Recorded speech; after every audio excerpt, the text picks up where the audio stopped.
Hello everyone, আসসালামু আলাইকুম। Welcome back to দিশা রান্নাঘর। কেমন আছেন আপনারা সবাই? আশা করছি ভালো আছেন।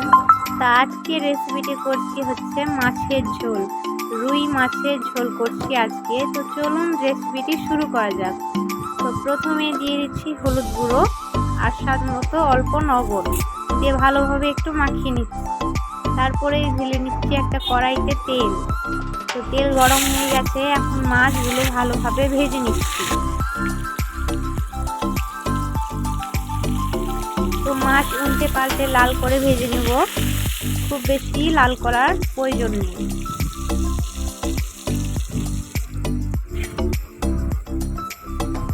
তো এখন মাছগুলো ভাজা হয়ে গেছে, এখন তুলে নিচ্ছি।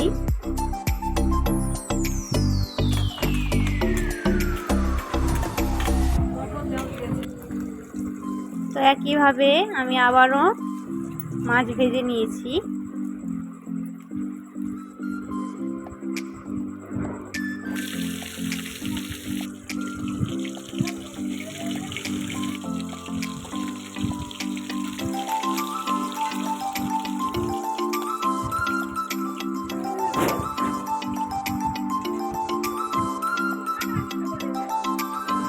তো এখন মাছ ভাজা হয়ে গেছে, নিয়ে নিয়েছি আদা রসুনের পেস্ট, পেঁয়াজ বাটা, টমেটো কুচি।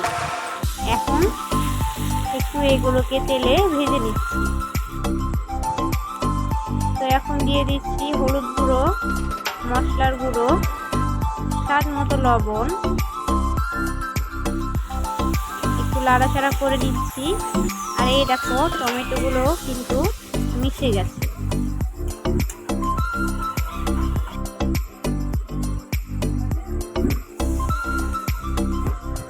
দিয়ে দিচ্ছি জল, দিয়ে দিয়েছি। আপনারা আপনাদের পছন্দ মতো যতটা ঝোল রাখতে চান ততটাই জল দিতে পারেন। জলটা গরম হয়ে গেলে মাছ এখন দিয়ে দিচ্ছি।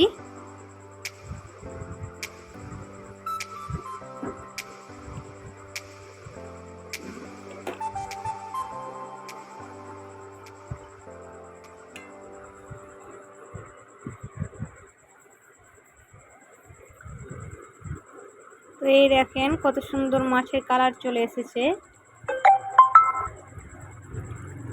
তো ভালো লাগলে লাইক, কমেন্ট, শেয়ার। আল্লাহ হাফিজ।